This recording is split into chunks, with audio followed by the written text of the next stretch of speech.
Sorry.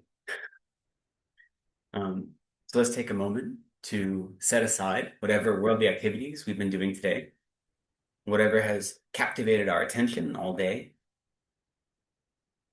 whatever baggage we've been carrying with us throughout the day. Let's leave that outside this space. Let's create a sacred space for ourselves to practice, to study, to engage with the teachings of the Buddha.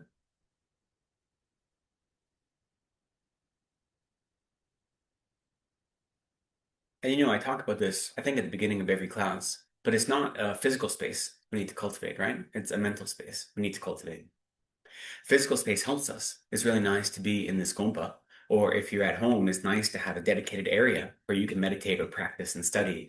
But most important is the mental space. The physical is only helping us create a mental space. So let's cultivate a space that's dedicating us to our study and practice of the teachings of the Buddha. And we set a strong motivation.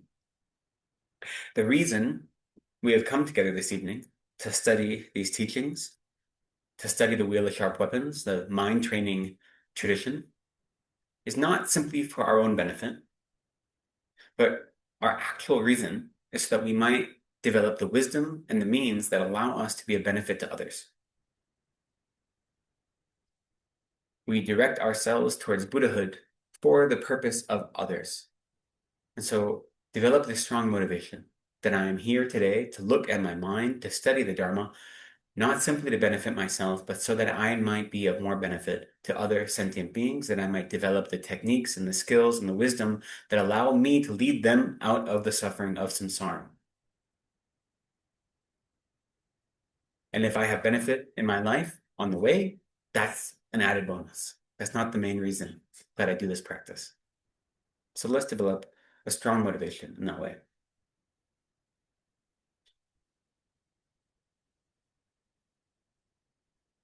Now let's begin our session with a few of our regular prayers. So you can open up the Gold Prayer Book to page 34.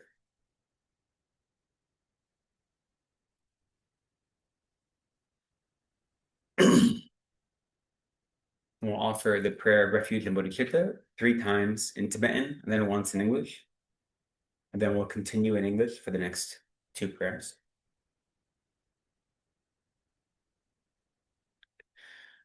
Sangye chiran soki shonam la jansho paru dagni kyabsu chi dagi jinso pe sonam gi yola penche sangye drupar sho sangye chiran soki shonam la jansho paru dagni kyabsu chi dagi jinso pe sonam gi Jola Pinche Sange Druparsho Sange Shiran Soki Shonam La Chansho Paru Dagni Kapsu Chi Dagi Jinsogi Pe Sonam Gi Jola Pinche Sange Druparsho I go for refuge until I'm enlightened to the Buddha, the Dharma, and the Supreme Assembly. By my practice of giving and the other perfections, may I become a Buddha to benefit all sentient beings.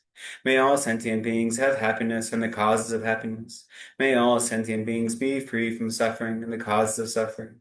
May all sentient beings be inseparable from the happiness that is free from suffering. May all sentient beings abide in equanimity, free from attachment for friends and hatred for enemies. May all sentient beings have happiness and the causes of happiness. May all sentient beings be free from suffering and the causes of suffering. May all sentient beings be inseparable from the happiness that is free from suffering. May all sentient beings abide in equanimity, free from attachment for friends and hatred for enemies. May all sentient beings have happiness and the causes of happiness. May all sentient beings be free from suffering and the causes of suffering. May all sentient beings be inseparable from the happiness that is free from suffering. May all sentient beings abide in equanimity, free from attachment for friends and hatred for enemies. Reverently I prostrate with my body, speech, and mind. I present clouds of every type of offering, actual and imagined. I declare all my negative actions accumulated since beginningless time, and rejoice in the merit of all holy and ordinary beings. Please remain into the end of cyclic existence and turn the wheel of Dharma for living beings. I dedicate my own merits and those of all others to the great enlightenment. And so, for mandala offering, We visualize the entire universe and all of the beautiful, wonderful things that exist within it. And we offer that to all the Buddhas and Bodhisattvas. It's traditional at the beginning of a teaching to offer mandala to the teacher to request the teachings, but also to the Buddhas and Bodhisattvas to request their blessings. And so in that way, we'll make this offering. We'll offer once in Tibetan and then again in English.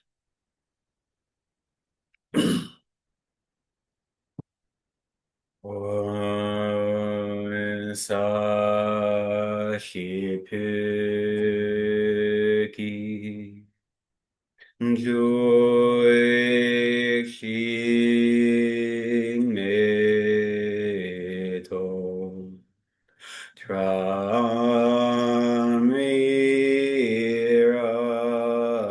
Bling Shi Ni Denge Pandi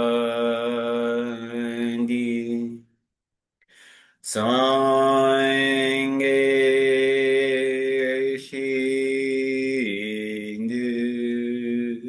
Mi Te Wai Joy Kinamanda King La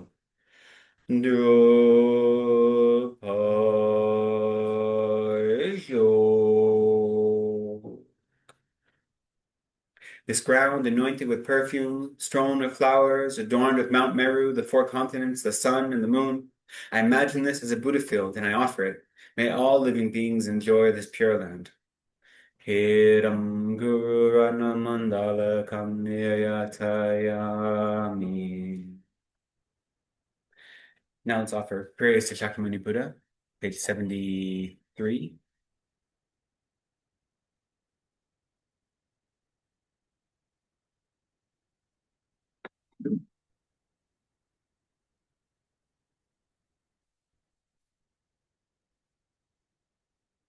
To the founder, the endowed, transcendent destroyer, the one gone beyond, the foe destroyer, the completely perfected, fully awakened being, perfect in knowledge and in good conduct, Sugata, knower of the world, supreme guide of human beings to be tamed, teacher of gods and human beings.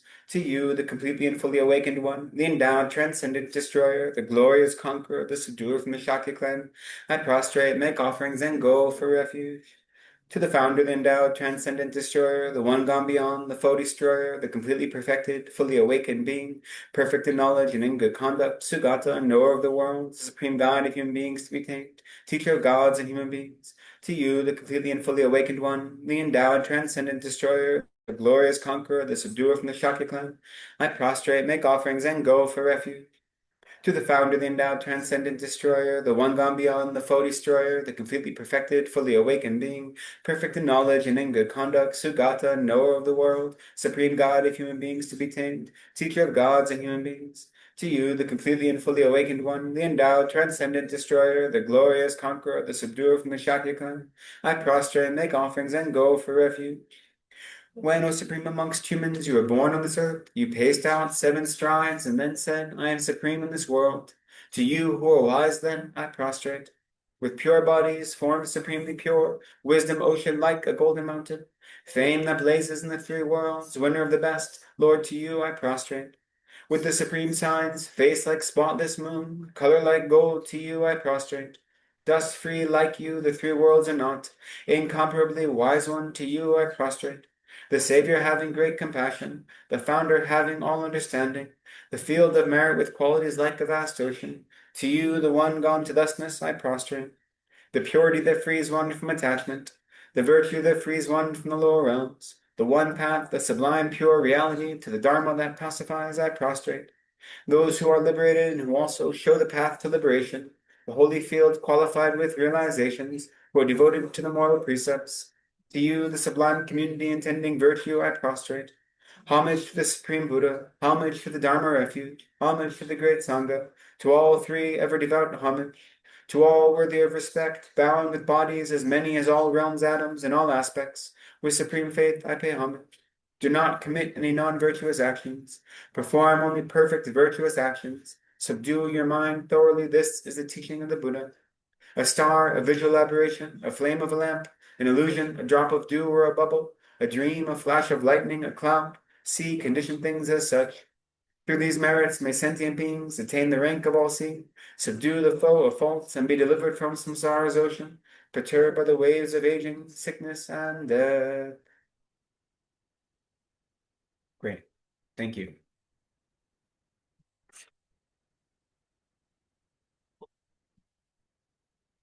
So I'm really happy to be here teaching today, especially that we get to teach wheeler sharp weapons.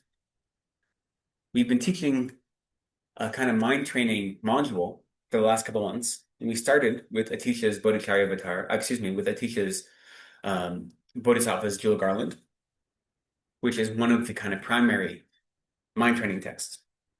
Now, the wheeler sharp weapons was brought to Tibet by Atisha, and he learned it from Dhammarashita.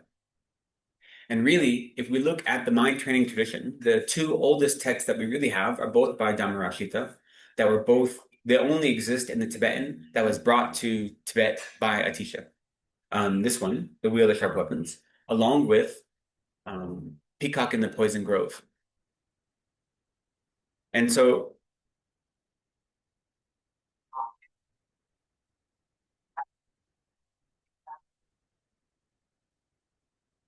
okay. And so as we have talked about a lot, the mind training tradition, right? The focus of the mind training tradition, which we see precursors of in Shantideva's texts, right, in the 8th century, the Indian scholar. We see pieces of it there, but it really came together with Atisha and with the Kadampa lineage that he founded in Tibet. And the focus of it is looking at how wildly destructive the self-cherishing mind is, right? So not just the ego, not just the self-grasping mind, which we'll talk about the distinction later, but more importantly, the self-cherishing mind and how all of our suffering comes from the self-cherishing mind, the mind that says, my happiness is more important than your happiness. And so the mind training technologies that were developed are all aimed at really destroying that self-cherishing mind, destroying the ego. So sometimes they can be very fierce teachings, you know, they force you to look at yourself in a very direct way. So before we do that, let's first remember what it means to be an appropriate student, right? We're here together to study. Whenever we sit down to study a text, to engage in a meditation practice, we should bring to mind the qualities that are attributed to a proper student. Now, Aryadeva, who's a 3rd century Tibetan Indian scholar, very famous for writing the 400 verses, which is about commentary on Sawachara, on fundamental, the root of wisdom. In the 400 verses, he says there are 3 qualities that make a proper or appropriate student. The first one is that you're non-partisan, that when you're engaging in the practice of study, that you're not going in there with an agenda, right? Now, that isn't to say you aren't critical. That isn't to say you just believe everything, but you don't go in there disbelieving. You don't go in there with a prejudiced mind. You go in there with a non-partisan mind is how we engage in our practice of study. And then whenever anything comes up, you engage with it. You say, does this make sense to me? Does this line up with everything else I've learned? Does this line up with my experience of reality, right? But you start from a non-partisan place. So that's the first attribute of a proper student, is that they're non-partisan. The second is that they're intelligent, which is an interesting characteristic to say about ourselves. But the fact that we're engaging in study intentionally shows that we have a level of intelligence. It doesn't mean you have to be a genius or brainiac. It shows that you are dedicated to study, right? That you are actively working towards improving your understanding. So intelligent. And then the third one is that a student is diligent, that they work hard, they put in the effort. Now, often we talk about especially from the Lamrim tradition, we talk about the 3 faults of a vase, right? That we're trying to avoid to be a good student. So we want to avoid being like a vase or a water pitcher that's upside down, one that's cracked, and one that is stained. Those 3 characteristics kind of line up with these, but not 100%, right? So a water pitcher that's stained, that's like being nonpartisan, right? Because no matter how much water you pour into a pitcher that hasn't been cleared out, the water will be impure. And being diligent is like avoiding the fault of being a pitcher that has a crack in it, right? Because no matter how much water you pour in, it's going to leak out. So in the same way, you want to be attentive, you want to be focused. Now, being intelligent and not being like a vase that's upside down, they don't quite line up, right? Which is fine. They don't have to line up. It just shows there are different ways to understand what it means, like what we're doing, right? I just think it's interesting. You see different teachers in different traditions talk about what is your responsibility as a student and what does it mean to be a proper student. And they're all pointing in the same direction, but they use different metaphors, different analogies, and different ideas to bring us there. So Aryadeva says these are the three characteristics we should work on: being nonpartisan, being intelligent, and being diligent. And diligence is another way to talk about diligence. We can say joyful perseverance, right? The practice of tsundru, of the fourth perfection, of the six perfections. And when we want to develop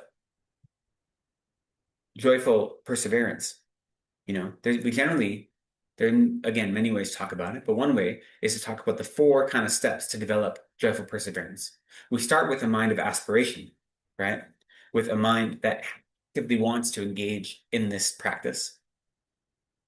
And then the second step is relying on that mind of aspiration. So not just developing a wish, but actually relying upon that to work towards something. And then developing joy. So we often talk about Sunju, joyful perseverance, as joy in virtue, right? It's very similar to rejoicing in that way. The wish or the dedication to accept hardships and to work hard for the Dharma and for your Dharma mind to blossom, no matter what the difficulties you experience, right? That has to do with perseverance. And finding joy in virtue is what allows you to persevere, right? Persevering, but getting through something and hating every second of it, that's not the same thing. That's not what we're trying to do, right? And so we have the aspiration, we have the reliance on the aspiration, we have the joy that comes from our perseverance, and then we have what's called relinquishment, letting go, right? So letting go of expectation and letting go of how tightly you grip onto your expectations. And these four things, your expectations of happiness, your expectations of reward, your expectations of success in any way, these four things all allow you to cultivate a diligence, perseverance that will aid you in your study and in your practice.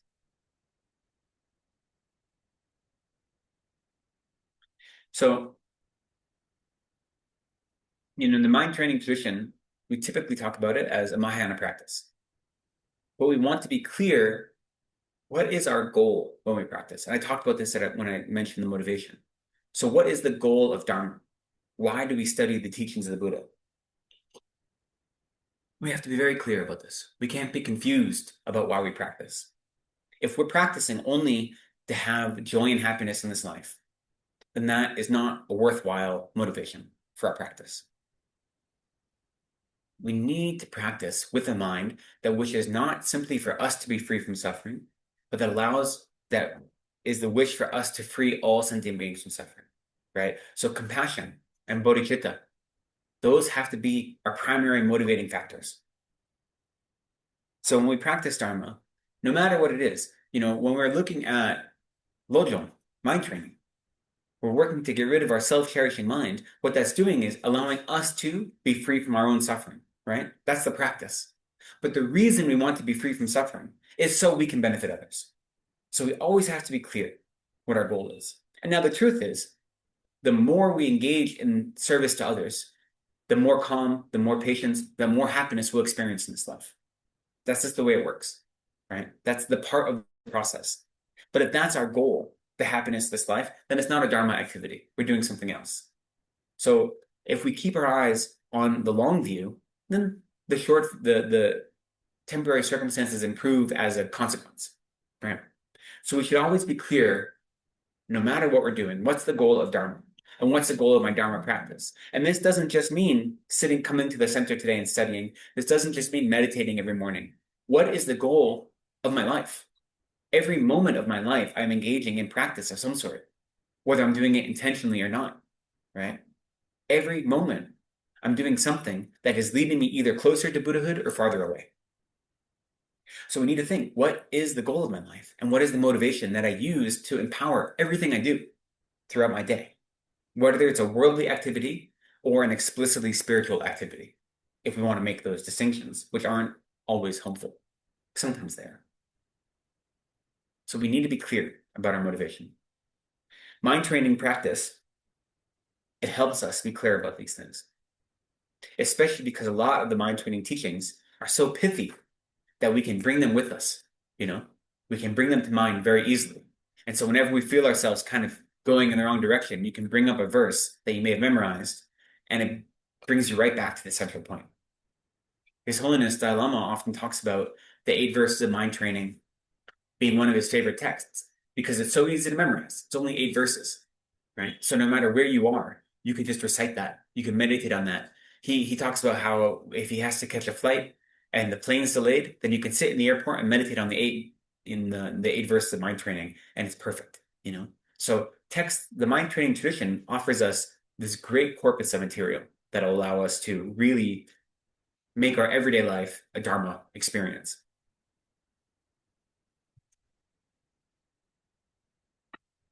So, Dharma is a mirror. That's all it is. Dharma is a mirror that we see ourselves in. And in that mirror, we see all of our flaws. When we see the perfection of the Buddha, Dharma, and Sangha, right? We use that, we see our own reflection in that, and we can see all the places we're going astray. That's what it means to have refuge in the Buddha, Dharma, and Sangha, right? To rely on them as perfect vessels that show us a path to liberation. And so then when we see ourselves reflected in them, we see all the things that we aren't doing right.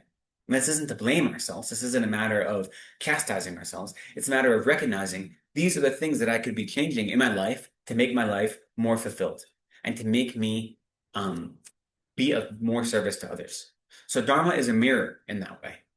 And so when we read any of these verses, if any of them kind of strike us as really hard, right? You're like, oh, I don't know if I agree with that one.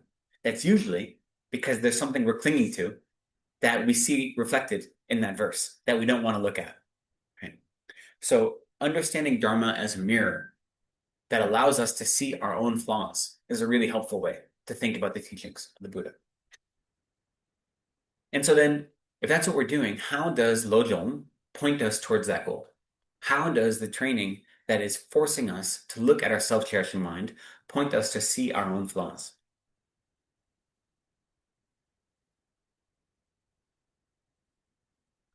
So when I talk about the self-cherishing mind, of course, my favorite discussion is the 8 worldly concerns, right? And so the self-cherishing mind, I think of as the general, and the 8 worldly concerns are his foot soldiers. And the 8 worldly concerns are these 8 types of motivation through which we usually engage in most of our activities in our everyday life. There are 4 pairs of things that we are trying to seek out and things we're trying to avoid, right? So what are those? What are those 4 pairs?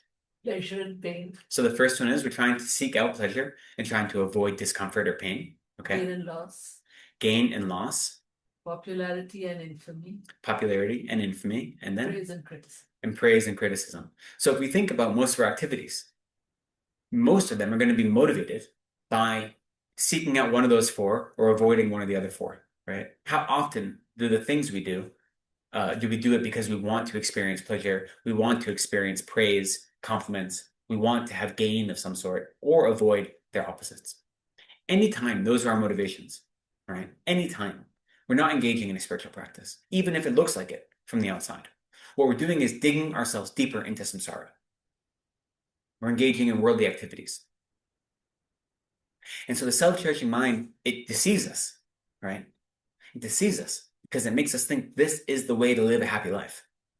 The more I give me, the happier your life is going to be. Everything is about me. That's what the self-cherishing mind says. The self-cherishing mind, of course, is itself based on a fundamental misunderstanding of how we exist in the world. It's based on this mind of self-grasping, this mind that says, I am fundamentally and inherently real. The way everything appears to me, the way my I and my mind, my I and mind, not mind, but I as in me and mine, the way that it appears is actually how it exists, right? the self-grasping at the ego as if it were truly existent is what then leads to the self-cherishing mind. So I'm going to talk a little bit more about that. It comes up in one of the verses we're going to study today. But what I think is important to think about is that the self-grasping mind, the mind that has this reified understanding of the ego, that comes from a fundamental place of insecurity. When you're able to lean into the idea that the way things appear are not the way they actually exist, and the way I appear to myself is not the way I actually exist. When you're able to lean into that, you're able to develop a type of a sense of security and firmness in how you exist in the world. And the constant grasping at ego is due to insecurity, due to feeling lost. And I don't mean explicitly, I mean like an implicit feeling, right? We've been doing this since the beginning of this time. So it's not that you're just explicitly doing this, but we feel lost in samsara. And so we're grasping at something to hold on to as if it were real. But there's nothing real in the way we want it to be. And so everything we grasp onto, we're just fabricating. We're making it up. And then we're grasping onto this made up thing as if it were real. And everything we do is in relation to this thing we fabricated. So we're not engaging with reality. We're engaging with the reality we've hallucinated, right? And that's where the self-cherishing mind comes in. If the I really existed the way we believe it to exist, then the self-cherishing mind would make sense. If I truly existed, if there was a truly inherent I that existed, then of course seeking out pleasure and avoiding pain would make sense, right? But since the I doesn't exist, none of these things have any basis. So they're based on a fundamental insecurity. And because of that, bodhisattvas in this text as well, bodhisattvas are talked about as courageous or as warriors. Then we say pao, right? And in a verse I think you covered last week, the opposite of a bodhisattva is the cowardly crow. The bodhisattva is being referred to as a peacock, and the non-bodhisattva is a cowardly crow, which I think is very funny. But more important than that, the analogy is that when we're engaging in this practice, we have to realize it takes courage. The bodhisattvas are warriors. They're filled with courage.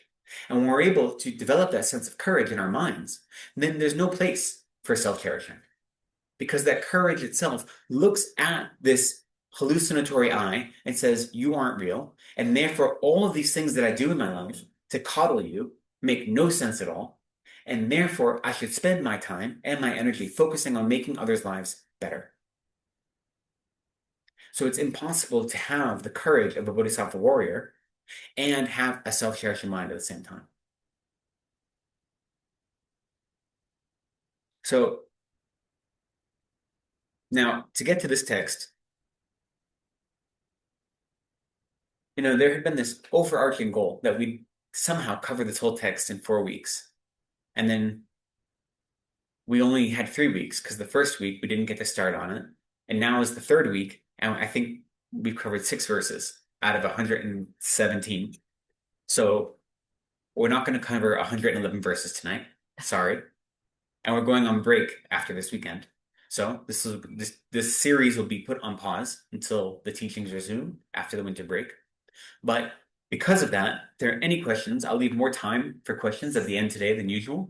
It can be questions about this in general. If anyone has read ahead in the text, I don't mind answering questions about that. So I'll try to leave more space for questions with the recognition that this teaching or this text itself, teaching on this text is going to continue after the break. I mean, I talk fast, but I can't go through 111 verses. Though a lot of them, the wonderful thing about many Lojong teachings is that a lot of it is self-explanatory, right? Now, a Tibetan teacher, we can make a commentary on anything, last for days. That's just how we go. But, I've been to teachings. When Kyabje Lama's Rinpoche came to Sarah maybe 10 years ago, he was teaching Manjushinama Samgiti, chanting the names of Manjushri. And he had like a 2.5 or a 3 hour teaching, and he only explained the title. So you can go like that, possible. But we will see how far we get today. Now, this text, The Wheel of Sharp Weapons, is by Dharma, right? And this is the kind of intellectual side of me. There's some things to know about this. There's like some controversy, or not controversy, there's this confusion.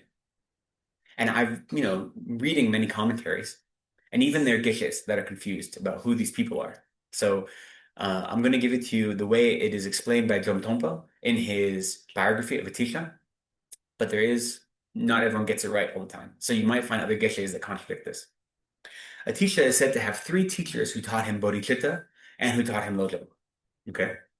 So Atisha is a 10th century Bengali monk who studied at Vikramashila and then came to Tibet in the end of the 10th century, right? And his heart disciple was Drompa Trungpa, a Tibetan who was also his main translator, who was a layperson. And so in Atisha's travels, it said he had three teachers who taught him bodhicitta and Lojong both. And those three teachers, there were two in India and one in Indonesia. Now, the one in Indonesia, we call him Serlingpa in Tibetan. But Serlingpa just means the man from the Golden Isle, which is another way to describe, basically, we think Sumatra, right? This part of Indonesia. And that's where he was. There was a monastic university there. His actual name is Dharmakirti Shri. And the only text we have of his that exists. Now, many people say they confuse Dharmarakshita with Serlingpa. And they'll say this was composed by Serlingpa. Many people will say that. That's not the case. Okay? The only text we know of or we have in existence that Dharmakirti Shri, or Serlingpa, composed, is a commentary on Haribhadra's commentary on the Abhisamaya Alamkara, which is a text that came from Maitreya that we use it when we study the Prajnaparamita, right? Excuse me, the Paramita in general. And originally, we only had that in Tibetan from Atisha. But sometime in the 20th century, we did find a Sanskrit copy of it, like one Sanskrit copy of it. Up until then, we only had Atisha's translation of it. Okay, so that is Serlingpa. Now, he stayed in Indonesia for 12 years, okay? And he says that of all his teachers that taught him bodhicitta, Serlingpa is the most important. Serlingpa himself was not a Madhyamaka. He was a Chiramatra, mind-only school. But when Atisha talks about the teacher that taught him the most about bodhicitta, he references Serlingpa and the 12 years he spent studying with Serlingpa. Now, the two teachers that taught him bodhicitta in India, one of them is called Maitri Yogi, who's also known as the Wandering Yogi. And I don't know if we have any text from him. I haven't heard of any text that he's composed. And then the other one is Dharmarakshita. And Dharmarakshita, the only two texts we have from him are these two that I mentioned, The Wheel of Sharp Weapons and Peacock in the Poison Grove. And again, we don't have Sanskrit versions of these. We only have Tibetan versions of these that Atisha translated with Dromtongpa. And now there's more controversy because the text itself, it doesn't say, usually when there's a text that's translated from Sanskrit, it'll say in the beginning the Sanskrit title, and then at the end it'll list the translator. And it doesn't say, and none of the folio copies of this text have that listed. So there are many people, contemporary scholars, I will say, not like Tibetans, but like contemporary religious academic scholars that say this probably wasn't really written by Dharmarakshita, it's probably composed by a Tibetan author. But we believe it was composed by Dharmarakshita, at least in an oral tradition, and then Atisha brought it to Tibet. That's what we believe. Now, the interesting thing about Dharmarakshita, right, he's one of these three teachers who taught Atisha bodhicitta, but he was not a Mahayana practitioner, or at least he didn't study Mahayana tenets. He studied Vaibhashika, right, the Jatigmala, which is one of the Hinayana tenets. Because where he was, this is the 9th century, he didn't have any Mahayana teachings available to him. Yet he had these Mahayana inclinations. So we see that he has a mind of great compassion, and he's teaching these mind training teachings, even though he identifies as a Vaibhashika, right? So there's this interesting contradiction, how one of his Atisha's three great teachers of bodhicitta was a Vaibhashika, a Hinayana teacher, or someone who studied Hinayana tenets, let's say. So our tradition says that even though he was a Vaibhashika, he had these innate qualities that made him a practitioner of the Mahayana school. He just never studied it. But that's how powerful his innate qualities were. So that's where this text comes from. Okay. Dharmarakshita was said to have studied at Odantapuri, which was a monastic university in Bihar that existed from the 8th to the 11th century. Then it was destroyed. in the 11th century. Sorry, what was it called? Odanta Puri. Odantapuri. Odanta Puri. This existed at the same time as Nalanda. Yes. But it wasn't, so the two big monastic universities that we know of are Nalanda and Vikramasila, right? Those are the two big Indian monastic universities, but Odantapuri existed at the same time. And then there was also a big one in Sumatra, like I said. And so there are a few others. But the two biggest in India were Nalanda and Vikramasila. And not only were they the biggest, they are the ones that developed the pedagogy of debate that that is so influential to the Prasangika school, right? Well, and to the Madhyamaka school in general, to both Madhyamaka schools. But there were others. They weren't as famous or as big, and they all were kind of destroyed, by the 13th century when the invasion of the Turks and whatnot came. But this one only exists to the 11th century anyway. But that is where Dharmarashita, at least part of his time, was spent there. So that's to give you a little history of this text. And I know you've already had 2 classes on this text, so you may know some of that already, but it's good to review, especially because as I was preparing today, reading, a dozen different commentaries in Tibetan and English, and then some of them are wrong. Like some of the contemporary commentaries were wrong. And they mentioned Serlingpa as the author of this text. So I thought it was important that we know. Again, we want to be intelligent students, right? So these details may not matter for our practice, but they matter for us trying to find the veracity of whatever we're practicing, right? And knowing the lineage of it. So this text, very simply, I know Venerable Kelton talked to you and he gave like the outline, the 10-fold outline. I'm not going to repeat that. I will say in general, we can divide this text into two. The first, from basically the first 100 verses, or from verse 1 until verse 102, is talking about conventional bodhicitta, right? So it's focused on the mind wishing to become Buddha to benefit others.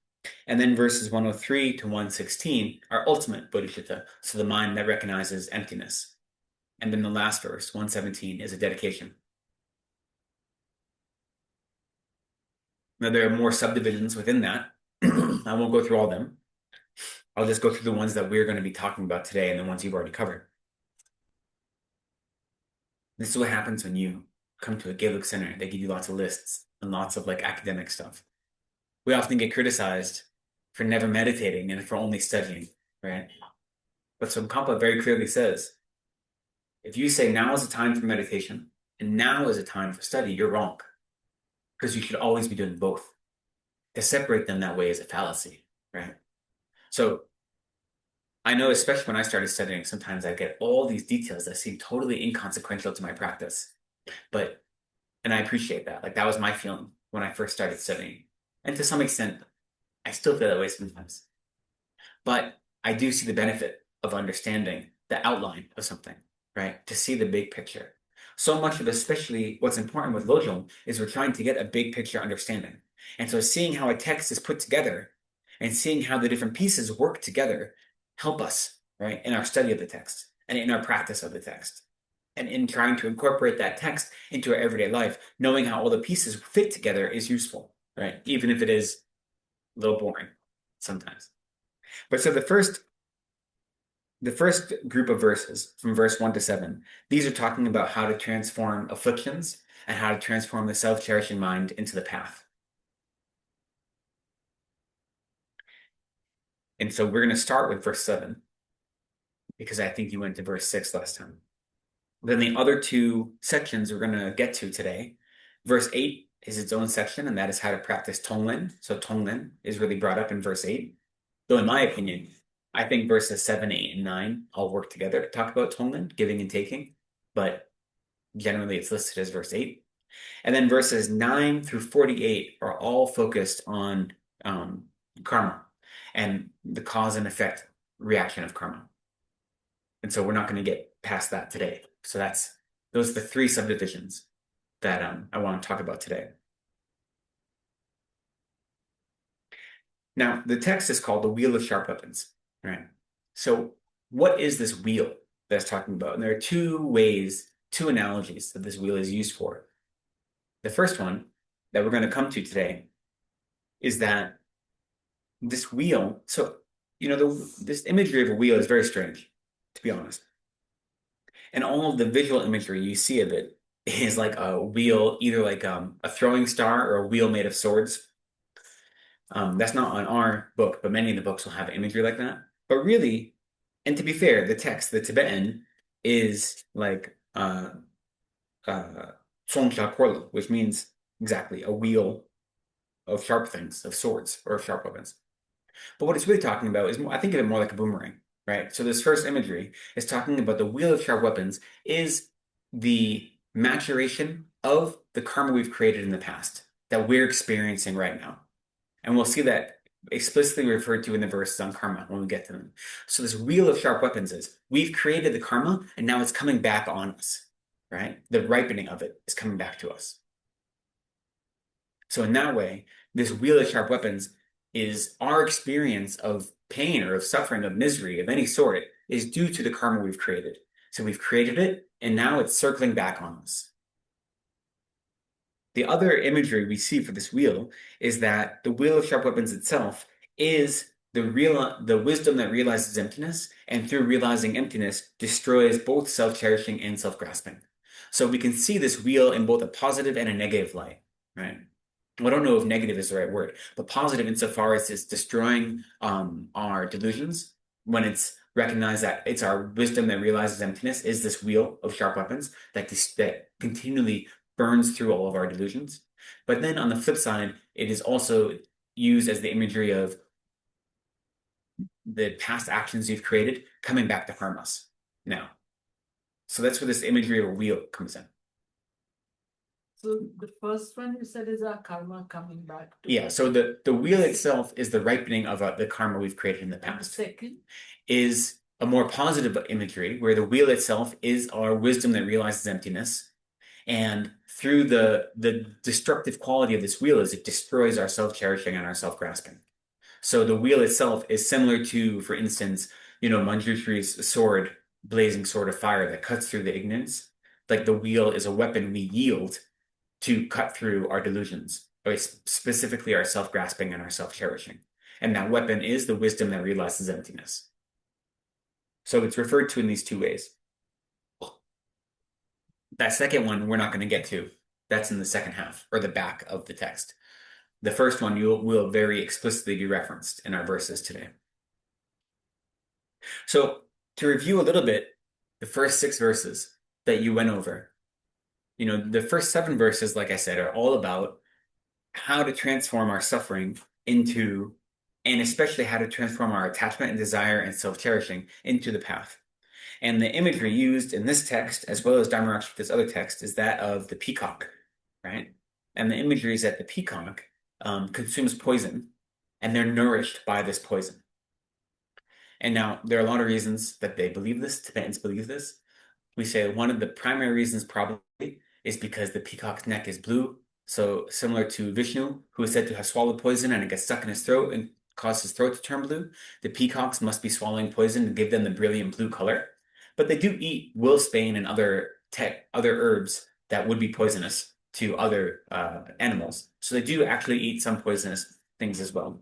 But so the imagery is that they use this poison as nourishment. And in the same way, we need to recognize our self-cherishing, our suffering, all of the afflicted minds as ways to practice harder. Like they become part of our practice. So it's how we transform our attachment, our self-cherishing, and our afflictions into our path of practice.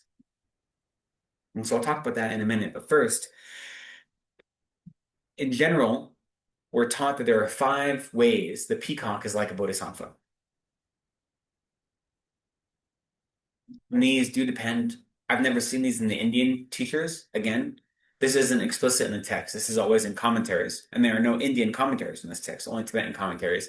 And there are no peacocks in Tibet. So I think some of their understanding of peacocks is a little incorrect. So we just have to accept that this is what they believe about peacocks, okay? Because you'll see with 2 of them, the analogies don't really hold if you know what actually peacocks exist like. So just let's go with it, okay?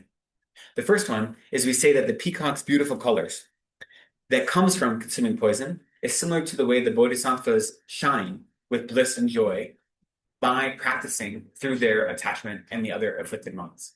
So the peacock's brilliant colors that come from their consumption of poison is similar to a bodhisattva's brilliance and radiance that is filled with joy and happiness. That comes from the way they engage in this practice. That's the first one. Now, the second one says that the peacock have 5 crown feathers, feathers on their head. And this is where real peacocks usually have between 12 and 15. So we just have to pretend they only have 5. And we say the 5 feathers on a peacock's head are like 5 paths: the path of accumulation, path of preparation, of seeing, of meditation, and of no more learning, right? So the 5 paths that bring us to Buddhahood. Those are the 5 feathers on a peacock's head, the crown feathers. And to be fair, all the iconography, at least Tibetan iconography, they only have 5 feathers on their head. You know. Then the third one is that the sight of a peacock's display, it brings great delight. And in the same way, the sight of a bodhisattva uplifts our minds. One of the last times I was in Bangalore, I taught at what's the name of the college? I don't remember now. You remember the name? Where I taught? Yeah, at Dharma. And in their campus, they have peacocks and ostriches for some reason. So my friend, another monk from Sarah, we were doing, walking in the evening, and all of a sudden we found these like peacocks. And just seeing a peacock, I mean, I've been in India 15 years. Last time I was in India, I was in Chennai when I was in college. So I saw many peacocks and peafowl in general. But every time you see a peacock, it like lifts you up, right? Because they're gorgeous, right? They really are beautiful. At least the peacocks are. The peahens are a little drab. Sorry. They don't have anything to prove, that's why. Only the peacocks do, right? But you see them, man, it really makes you happy. In the same way, when you see a bodhisattva, it lifts up your mind. And at least I can say I have this experience with some of my teachers, and with teachers who you might have met who have the display of being a human being, but you meet them, you see them, and it just makes you feel something, right? So that's another analogy, that just seeing a peacock display brings you joy and delight. In the same way, seeing a bodhisattva uplifts your mind. Now, this fourth one is again a little suspect, but we say that the peacocks only consume plants, and especially poisonous plants. They don't consume insects. And in the same way, bodhisattvas would never hurt any other sentient being. That's the analogy. Truth is, peacocks are omnivorous. They eat insects and also lizards. Just don't tell the Tibetans that, okay? But so, in the same way, a peacock mostly consumes plants, let's say, the bodhisattvas never cause any harm to sentient beings. And then the fifth one is that peacocks eat poisonous plants with pleasure. And in the same way, when bodhisattvas receive any offerings that are pleasing to the 5 senses, even though they have no attachment, they receive them with pleasure for the benefit of the person donating them, right? So bodhisattvas have no attachment, but when you offer them something that is pleasing to the 5 senses, they're going to still receive it with a genuine pleasure because that benefits the person who's donating it. So in these 5 ways, we see these comparisons between peacocks and bodhisattvas. So we have this idea of peacock bodhisattva warriors versus, the cowardly crows. That must have been one of the verses you covered last week, is the cowardly crows. Okay. So these verses 1 through 7, are talking about how to bring our afflictions into the path, how to make our self-cherishing part of our spiritual practice. And what does that mean? Like so much of Lojong is about taking suffering onto the path. Like that's what we talk about. And that's really easy to say. Now, when we look at Tantra, it's different, right? So we're not going to talk about Tantra right now, but in Tantra, we can say that what Tantric practice is doing is utilizing desire, especially, utilizing the potential energy of the affliction such as desire to manipulate more subtle minds and more subtle body, right? That's what we're doing in Tantra. That's different. So what do we mean here in the sutra sense of taking our self-cherishing and our afflictions as our path of practice? What do we think that means? We're changing the discrimination. You see something as giving you an unhappy feeling, you change your analysis so that it makes you feel happy for some people. Put a positive spin on it. Okay. You take your anger to develop patience. You take your jealousy when you become aware of it to develop rejoicing for people. So you take whatever afflictive qualities or situations that you find yourself in, you use that to either practice the antidote, or you use that to maybe even, I don't know, subdue the mind. All right, this is the right direction. This is the right thing, right? What both of you said. It's not that when I experience an afflicted mind, whether it be self-cherishing or whether it be any of these other minds, that then I'm using that mind itself as part of my practice. But it's by recognizing that, whatever it may be, this thing that causes me emotional distress, or this thing that causes me anger, jealousy, miserliness, any of these things, by recognizing them and by recognizing my suffering, whatever emotional or physical suffering I have, when I recognize that, then I cultivate the opposite of it, right? Or I cultivate a mind that recognizes the context that doesn't allow me to be suffering emotionally, regardless of my physical circumstances. So when I have anger, then I say, this is a chance to practice patience. So I take that irritation, that anger, as a chance to practice patience. When I lose out on something I want, I say, this is a chance for me to practice cherishing others more than myself, right? And all these things. So I see my self-cherishing mind, and I'm not actually cultivating self-cherishing. What I'm doing is working to recognize my self-cherishing, the way it causes all of my suffering, and therefore when I see instances of that happening in my life, then I can use that to cultivate the opposite, or the antidote, or to subdue it in some way, right? So exactly as you said, what we're doing. Venerable, Yeah. how would you use it for, let's say, the physical suffering, as in, let's say, any physical suffering, which is, of course, partly the mind, but maybe also, let's say let's say I'm in Connecticut and I am not clothed properly, and it's bitterly cold there, I can tell you. This sounds like a personal experience. So, yeah, I understand. And I know I'm going to be stuck here for some time, and it's miserable. How do I use that to? I can't pretend I'm not cold. So there's two ways to go about this, right? The one, and there's going to be the first verse we do on karma is going to talk about physical suffering and about sickness. When you experience physical suffering, you recognize that your experience of suffering, whatever it may be, sickness, cold, whatever it may be, is the result of negative karma you've created in the past. And by doing so, then it doesn't actually stop the physical experience of suffering, but it helps eliminate the emotional and mental suffering that you add on top of the physical suffering, right? And it creates a context where your present day physical suffering makes sense. When you develop conviction in karma and the way that karma works from life to life, you say that this suffering I'm experiencing right now, granted, the conditions, right? The external conditions of cold weather, but there are other beings, even humans, who could be in the same environment as you and not experience that cold as acutely, right? Right. And so you say, even then you see a difference in karmic ripening, right? That they may be in these same external conditions, but I experience it as this great suffering and they don't. And so once you're able to recognize that that experience itself is the combination of your conditions, which is the weather, and the ripening of karmic actions you've done in the past, then you have a context for why am I feeling suffering right now? And therefore, it no longer feels like persecution. It no longer has this emotional baggage. So all you have to do is navigate the physical suffering as well, right? This courses of suffering. Now, hypothetically, if we really have a strong, powerful mind, then we can overcome like this physical sensations as well. But that's not what we're talking about here, right? That's outside of my league. This is more about the emotional experience because that's the real greater suffering, right? The emotional suffering.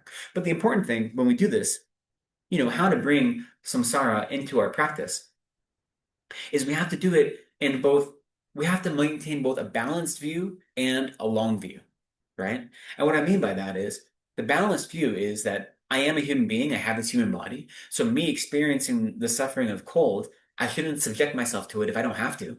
If I'm going to make my body even more sick, yes, that is the ripening of my karma, but if I have the means to prevent it, I should probably prevent it, right? I should take care of my body in whatever way I need to allow myself to continue to study and practice in the ways that are beneficial to myself and others.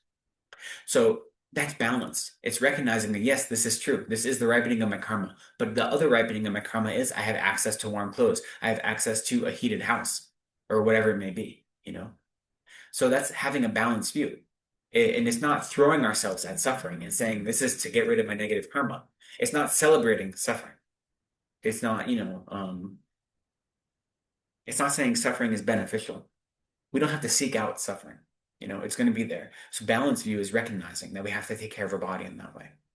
Then the long view is simply what we are talking about before, is recognizing that karma ripens over many lifetimes. And if our goal is Buddhahood, then all of our negative karma has to ripen eventually.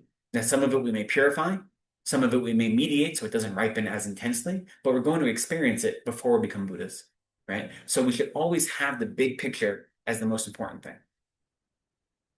And so when we talk about bringing suffering onto the path, I'm a big advocate, and I always say it's important not to glamorize suffering. And there are some, like I've read some like Christian mystics and apologetics, especially like Simone Weil and things like this, who like seek out suffering. And they say suffering brings you closer to God, therefore it's good to suffer. And even Mother Teresa, this is her theology. You looked at a lot of her hospitals and her orphanages, and they were like miserable conditions for the children. And she said, it's fine. We don't have to improve the conditions because their suffering there brings them closer to God, right? Which is kind of an awful thing to say from a worldly point of view. I don't believe that. I don't believe that we should seek out suffering. I think our lives are filled with suffering. We don't need to seek it out. Anything we can do to eliminate worldly suffering, we should do for ourselves and for others if we have the means to do it, right?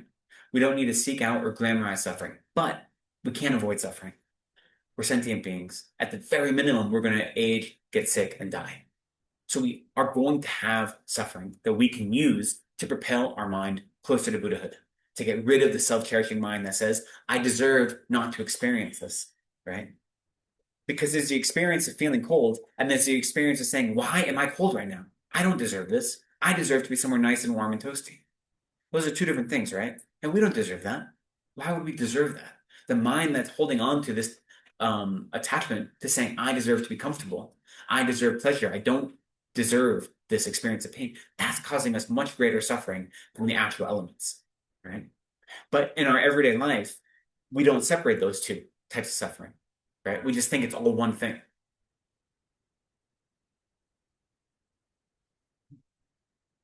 So what we're not doing is we're not zoning out from the world, right? We're not pretending that this isn't real. What we are doing is developing what I think of as like a meta awareness that opens up a broader experience or a broader view that recognizes how our experiences of joy, happiness, suffering, dismay all fit into a bigger picture of what it means to exist as a samsaric being. So our joy, our happiness, our suffering, they're all put into context in a way that is useful.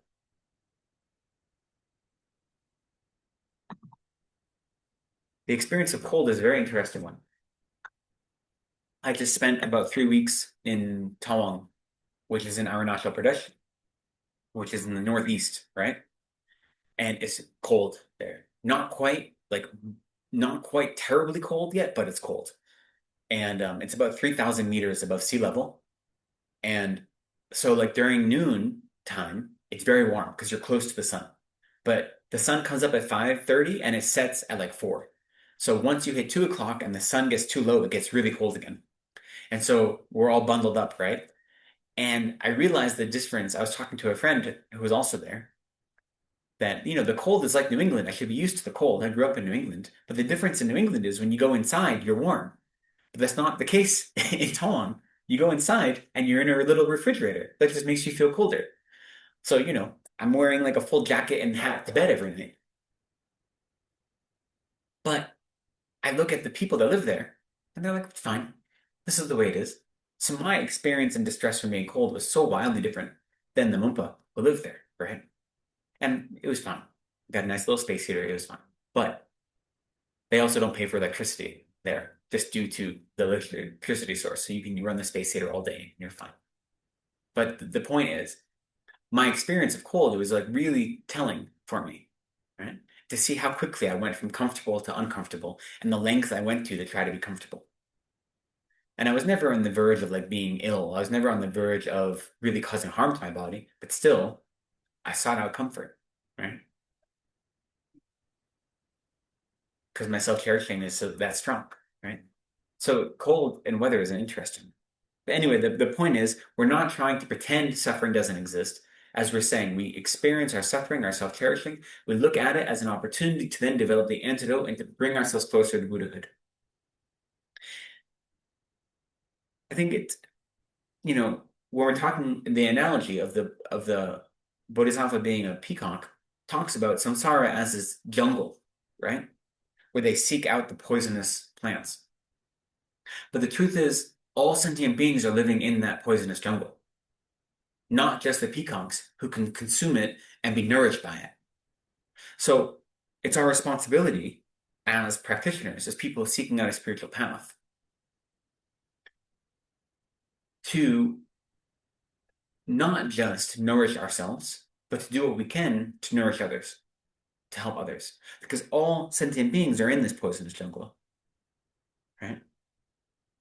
And when we realize that we are in this poisonous jungle, whether we're going to be a peacock or a crow, we're here. Like that is samsara. Samsara is hard. It is suffering. That's what it is. So we have the choice to face it with an open mind, with an open heart, and with knowledge of what it means to live in samsara and to aim to be free from samsara, or to ignore those things. Like we have that. So this is about autonomy in many ways. It's giving us the chance to look at samsara in its face and say, I recognize you, and therefore, by recognizing you, acknowledging you, I can be free from you. If we don't acknowledge it, right, then we just keep cycling over and over again, which is what we've been doing for so long. Okay, so then let's go to verse 7, which is I think where we're going to pick up. It's already 6 o'clock. Okay, that's fine. Like I said, we're not going to get through 111 verses today. That's fine. So I should also say there are a lot of translations of this, so we're all using the same one here, which is nice. There are a lot of translations available, and I haven't compared them to see which is better than another. But even in this one, sometimes I look back at the Tibetan, and the translators of this are phenomenal. They're really, really good translators. It's a combination of, I don't know all of them, but Alexander Berzin and Jonathan Landau, I know both of, and they are both incredible translators, and they've been doing it, for decades. This was translated, I think, in the 70s, but anyway, sometimes the words they use are a little strange, so we're gonna kind of go through it together. And you might find another translation that's more either more poetic or more direct. So you're welcome to study other translations as well. So verse 7. So this is the last verse in the section on how we use suffering to or use our experience of attachment and self-cherishing as part of our spiritual path, right? Uncontrollable wandering through rounds of existence is caused by our grasping at egos as real. This ignorant attitude heralds the demon of selfish concern for our welfare alone. We seek some security for our own egos. We want only pleasure, we shun any pain, but now we must banish all selfish compulsion and gladly take hardship for all others' sake. So here, we're talking about what it means to wander uncontrollably in samsara, right? Uncontrollable wandering through samsara. It's caused by our self-grasping and our self-cherishing. Now, self-grasping and self-cherishing are really interesting to talk about. Here, self-cherishing is talked of as, here it says demon, but really it's a Mara, right? We translate the word Mara. And it says self-grasping is the messenger of Mara, or the herald of Mara, which makes self-cherishing and self-grasping in a relationship of like a master and a servant, where the master is self-cherishing and self-grasping is the servant, which is interesting, because that's not usually how we think about it. So first, let's go over the Maras really quickly. There are 4 Maras, right? You can translate it as demon, as whatever you like. Of the 4 Maras, there are 3 that are internal Maras and 1 that is external. So the 3 internal Maras are the Mara, or demon, That's not the best translation. But the Mara of the afflictions, so all the afflicted minds, are a type of Mara. The Mara of the aggregates, of the contaminated aggregates. The Mara of death, the experience of death. Those are the three internal Maras. Then the external Mara is called Devaputra, the Mara of the divine son. And that is actually a being, or it's believed. We say Devaputra, we can say. Divine son, maybe. Gawe Wanchuk is another translation. I don't know how it's translated in Tibetan. I mean, in English. The Lord of Desire, sometimes, I guess. Garab Wanchuk. This is actually considered like a sentient being who basically causes mischief. I don't know. I've read the definitions and the understandings of it. It's that there are harmful sentient beings that are trying to disrupt your practice, and that is the fourth Mara. It's not that important for us. It's just to know that when we talk, at least from the Madhyamaka point of view, we say the four Maras, one of them is external to us, that there are interfering forces that are trying to disrupt our Dharma practice. But not our enemies or anything. No, we don't think of them as enemies. But, whenever you engage so if you've ever attended any tantric practice, for instance, the beginning of any tantric initiation, the first thing the teacher does is makes an offering to all the interfering forces and says, please don't cause any problems for this, please. And then they offer them a torma or something else. So many of our tantric practice recognize that there are just what we call interfering forces that are just, they're like poltergeists. They just want to cause problems. And you make an offering to them, and they're like, okay, they calm down. So Devaputra is one of those. More important are the first three, because those are the ones we have immediate control of, right? So the Mara of the afflictions is the one that's most important for this case. So we say self-cherishing is a Mara. And then self-grasping is the attendant of Mara, of that particular Mara. So now we've talked about this, I talked about it earlier today. What's the distinction between self-grasping and self-cherishing? Shall I try? Go for it. Self-grasping is the mind that thinks of oneself as separate, as having an inherent existence, as not being a product of causes and conditions.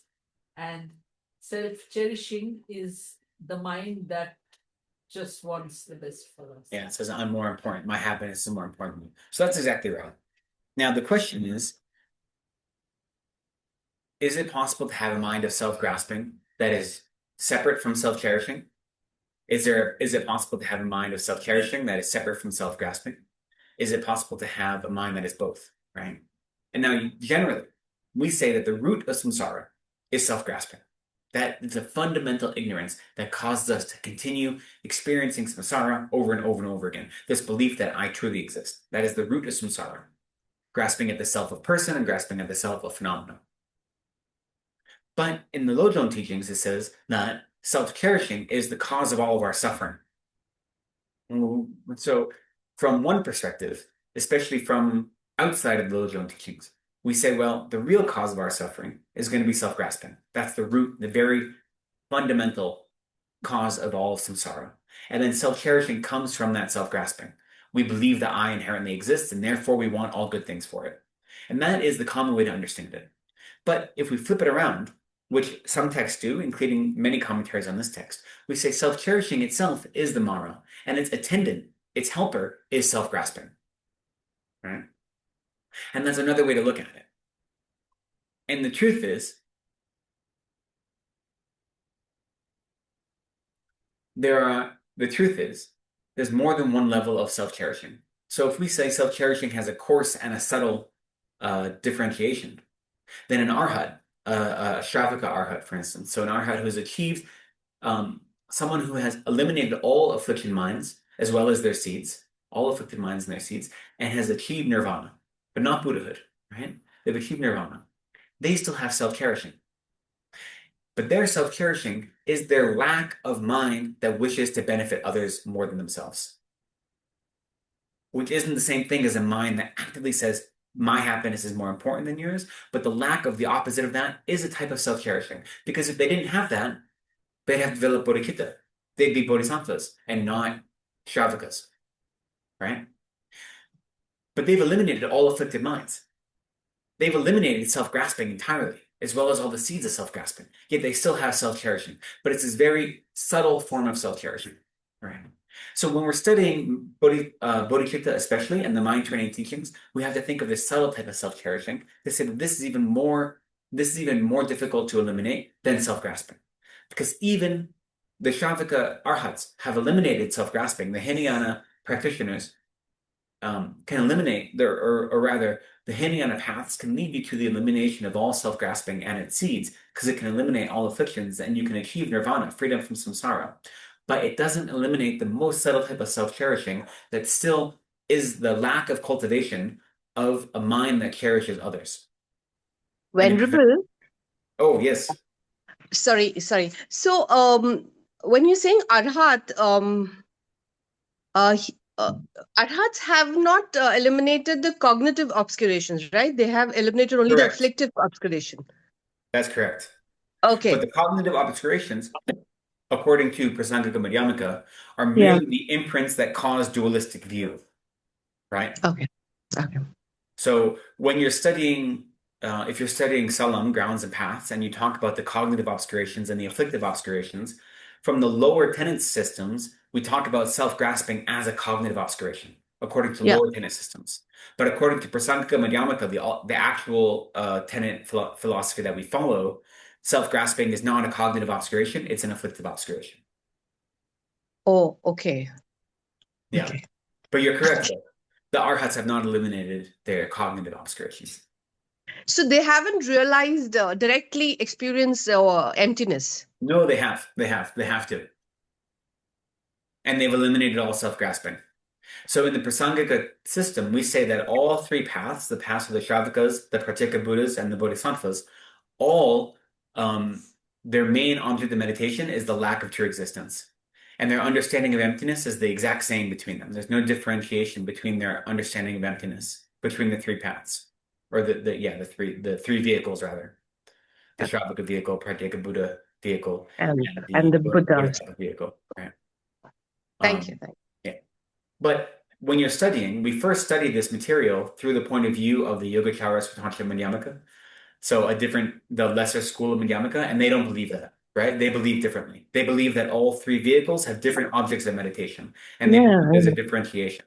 And so we study that way first, because in order to understand, again, this comes down to knowing all the details. In order to understand our own philosophical system with clarity, we need to understand what it isn't, right? So generally when we study, and including at the monastery, at the monastery, I only started studying Prasangika Madhyamaka directly in the last 3 years, even though I've been here studying since 2012, right? You study other viewpoints first, because that prepares your mind to engage with this. So this verse,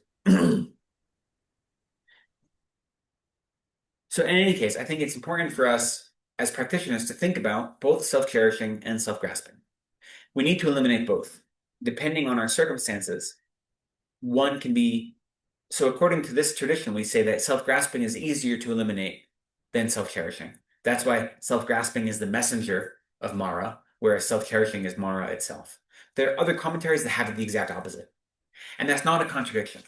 And it's not a contradiction because the point of these teachings is to help us engage in meaningful practice, right? And so depending on what we're practicing and how, we have a different way of understanding.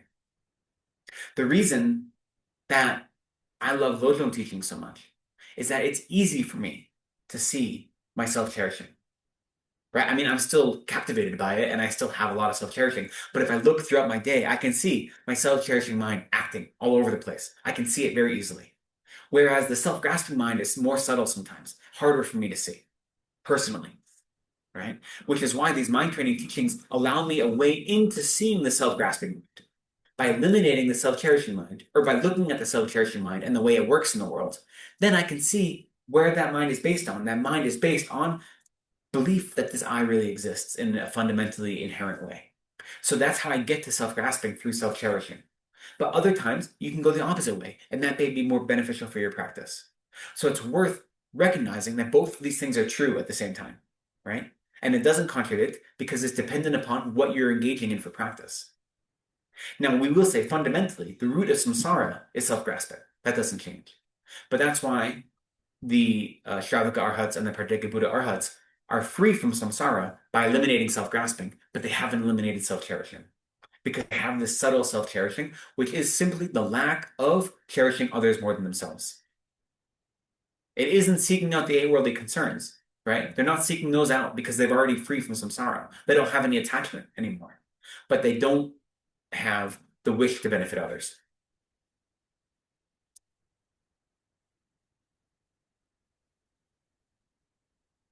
I'm going to leave that there because I want to move on. But those two concepts I think are really important to meditate on. The distinction between self-cherishing and self-grasping and how they work together. And how sometimes it's more beneficial in your practice to focus on one and use that as a doorway to understand the other. And then sometimes it's the opposite. And you can see what feels best for you, which doesn't mean that's the right thing for you. Sometimes what's hardest is what's right, but it's worth looking at both ways. Many of the commentaries go on at length about this, but I'm going to jump to our next verse because I want to move on a little bit. More than one verse. I read Venerable Gache's notes, so we keep notes to give to the other teachers. So I know like how far the other teachers covered in our last thing. And in his notes, he's like, I'm sorry, I was only able to cover 2 verses. I only got through verse 6. And now we've been here 90 minutes and I've only covered 1 verse so far. So I need to move a little faster. Not really. So next verse, verse 8.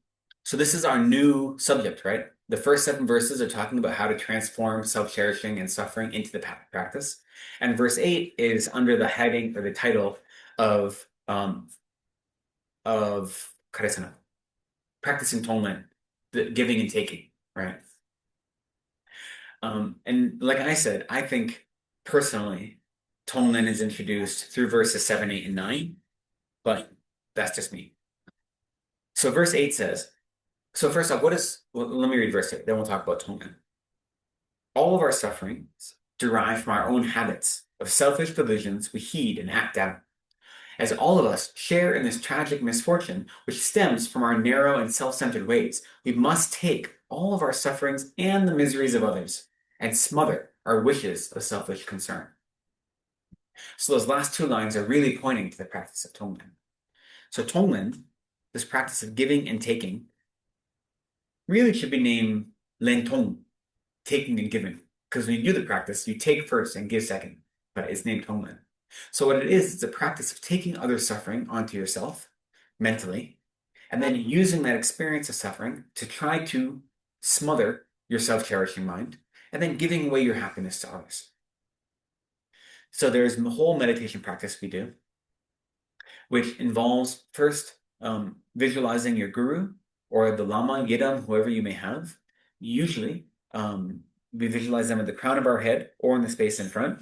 We visualize them, we make requests to them to empower us to engage in this practice. And then we visualize the suffering of other sentient beings, usually in the form of black smoke or black oil or some other like dark polluted substance, exiting their body and entering our own body. We take it willingly into our body. We visualize that almost like a hammer beating on the self-cherishing mind, destroying it. And then we visualize all of our happiness, all of our joy in the form of brilliant white light, exiting our body, giving it away, and being absorbed by other sentient beings.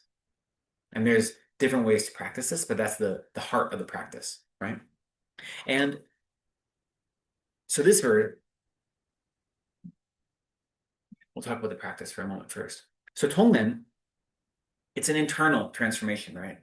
We don't actually expect by practicing Tonglen that I'm going to take your suffering and that I'm going to give you my happiness. It's true that very, very great practitioners can cause the conditions to change, right? So karma ripens due to the conditions. Like your experience of cold isn't going to ripen if you don't have the conditions for the experience of cold to ripen, right? So there's 2 things that cause our karmic experiences: the karma itself meeting with the right conditions to then ripen. Okay, and so they say that really great practitioners, through the practice of Tonglen, can change the conditions in such a way to activate or allow others' positive karma to ripen and to prevent negative karma from ripening. They say that's possible. That's like really far out great practitioners. That's not us. There's a story of one of the Dalai Lama's tutors engaging in practice where he physically took on a suffering, and by taking on that suffering, he was able to prevent suffering from happening to the Dalai Lama because his practice was so great that his experience of physical suffering allowed him to eliminate the conditions that would then cause the ripening of negative karma for the Dalai Lama. There's stories like that. For most of us, we need to think of Tonglen as an internal practice because that's the most important part, right? That is what really matters, is transforming our mind. Transforming our mind in such a way that we say, my happiness isn't the most important thing.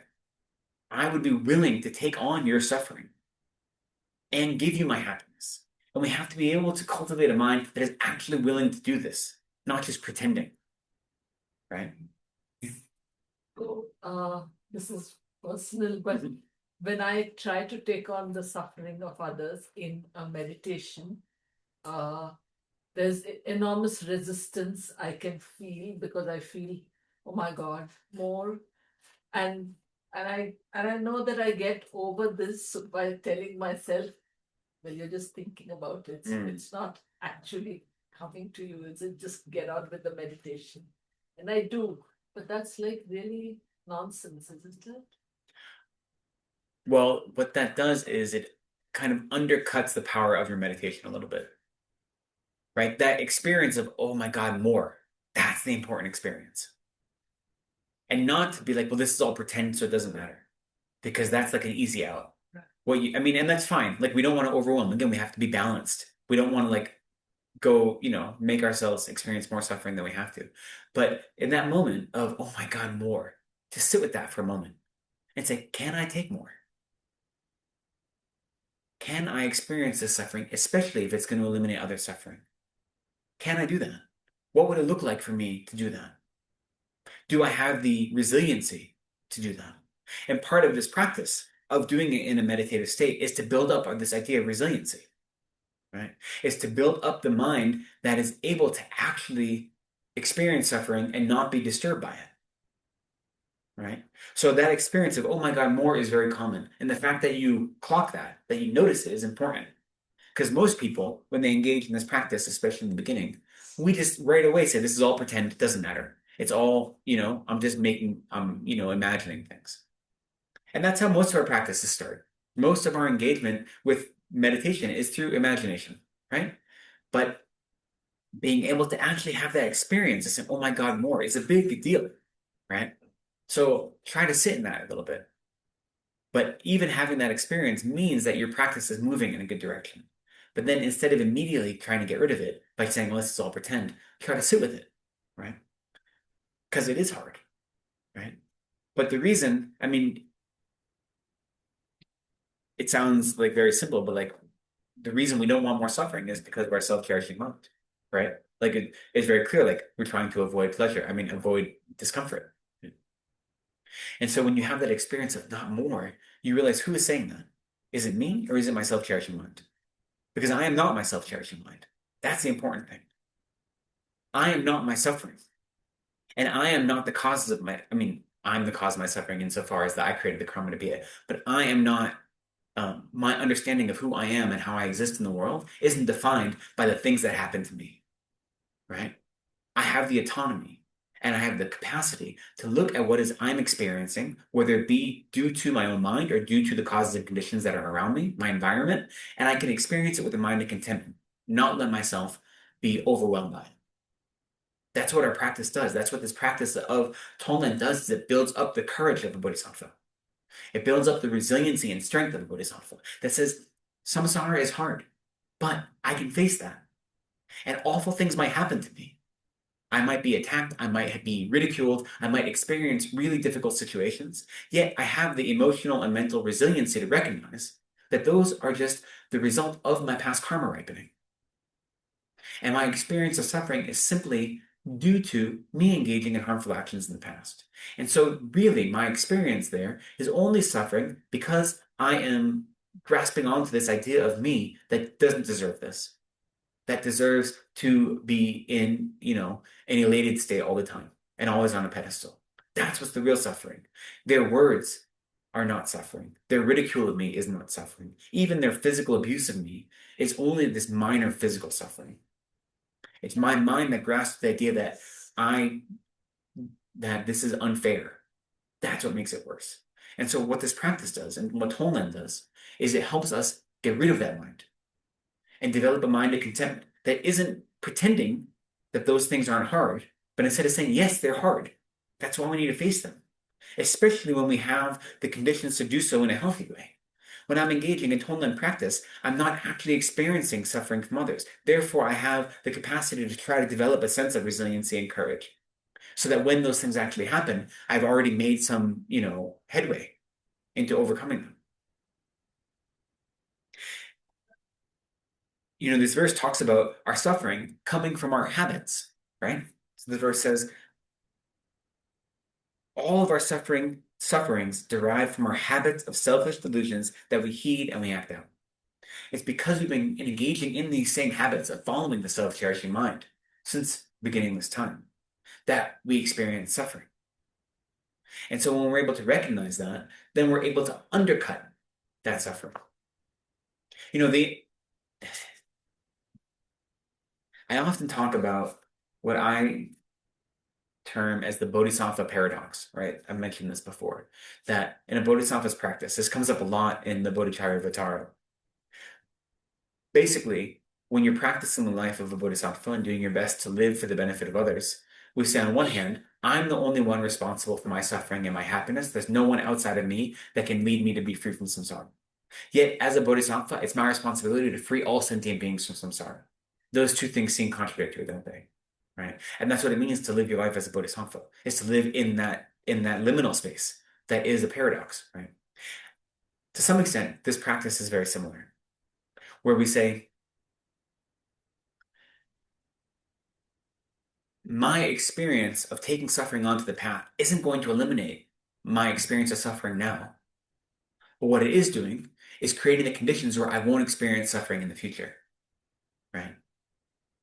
And it's creating the conditions where whatever negative environment I have or conditions I have, even when my negative karma ripens, it's no longer experienced as suffering. But in order for me to develop the resiliency, I have to recognize that suffering now first. So there's a space between the practice we're doing now and what we're setting up for the future. And as we practice more and more, they become they work together, right? When you can develop a mind of contentment that experiences criticism or pain or any of these things and isn't upset by it, that is an elimination of suffering. But we don't experience it right away. It takes the work to get there.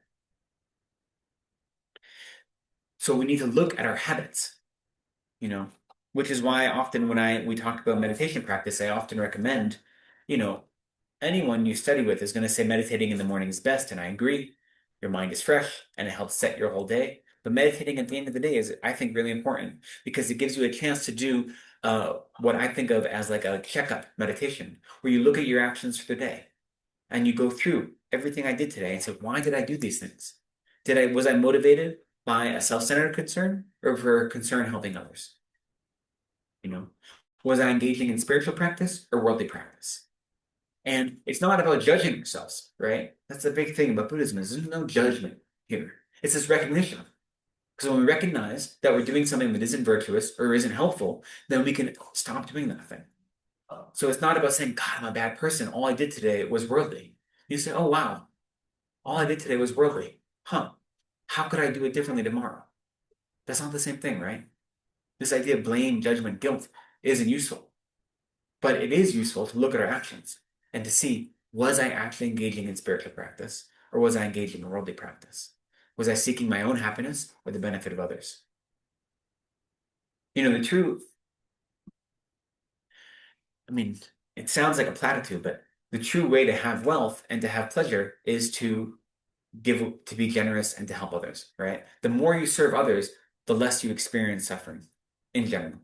If you're serving others with the mind that says, look at how good of a person I am, look at how great of a Dharma teacher I am, everyone's going to think I'm so great and become famous, that's not really serving others. But when you can actually commit yourself to helping others in any way, any small way even, when you can give whatever you can give, be it safety, be it Dharma, be it material things, the more you do that, the more you experience wealth, and not just like physical wealth, but emotional wealth as well. The more you experience well-being, the more, as you were saying, you take suffering onto the path, the more you realize that this is a moment of anger doing nothing but hurting me, therefore I can use it as an opportunity to cultivate patience. The more you're able to do that, then the less that anger is actually able to cause you disruption in your life, right? You get a broad view. You get this meta awareness that is able to look at the big context, the big picture, and not just these individual moments. That's what's important. It's being able to see the big picture and how our immediate experience of suffering is minuscule compared to the big picture. I kind of sometimes when I think about it, I think of when they talk about the age or the life cycle of planet Earth. Has anyone seen like if you condense all of we know about life on Earth into a calendar year, and you look at like, the dinosaurs, like this period lasted this many years or this many months and so forth, like human existence, that as of we understand human existence, has lasted like the last minute of the last day of December 31st. If you look at the scale of the Earth existing, of our Earth existing, right? So like our existence is meager for the world. Which is why when everyone says like, we're destroying the planet, you're like, the planet will be fine. It's human life on the planet that we're destroying, right? But aside from that, I think of that big picture view sometimes to think of how small my individual life is right now. This individual life is this one small link in a chain that's much bigger than this life. And when I can realize that, then I look at my experiences in this life, realize that they are the consequences of what I've done in the past. And therefore, it provides me the motivation to not want to continue suffering in the future, to therefore engage in virtuous behavior now to help eliminate my afflictions so that in the future, whatever sufferings I'm experiencing now, I won't be experiencing. But it helps to have this really big view, to see how everything puts together. That way I don't feel like I'm being persecuted. I don't feel like everything's just being, coming on me for no reason. And that actually is a good segue into the next verse. But I will say, this verse is verse 8, really is the heart atonement. We must take all of our sufferings as well as the miseries of others and smother our wishes of selfish concern. I have three different clocks and I look at each one and I'm like convinced that it can't be that late already. So I check another one, but it says the same thing. So I check the third one and it says the same thing. What's going on?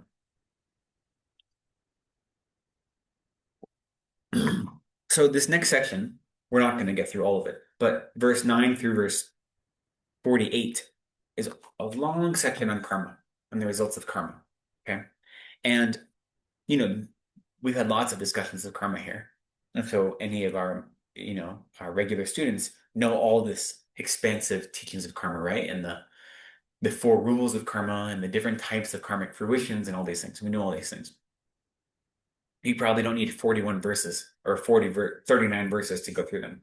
However, what this is doing is it's showing a direct relationship between our understanding of karma and our practice of tonglen and our understanding of self-cherishing. It's linking all these ideas together, right? So when we have a strong understanding of karma, that undermines self-cherishing right away. If I can recognize that whatever experience of suffering I have right now is due to my actions in the past, therefore, I'm not going to wish it wasn't existing, it wasn't happening the way it's happening, because I have context for it. And so what these 40 verses are doing is pointing out specific examples of negative actions in the past and then the karmic fruitions that we experience in this life. By pointing out these specific examples, it's helping us develop conviction in karma and in our experience of the ripening of karma in this life. Right? And then each verse relates it to tonglen practice, which we'll see as we get to the next verse. So I encourage you to go through these verses and use them for your tonglen practice. Instead of just in general saying, I take all the sufferings of other sentient beings and I give them all my happiness, go through these verses and you'll see. So let's just look at the next verse, verse 9. The first two verses are very general, but verse 9 says,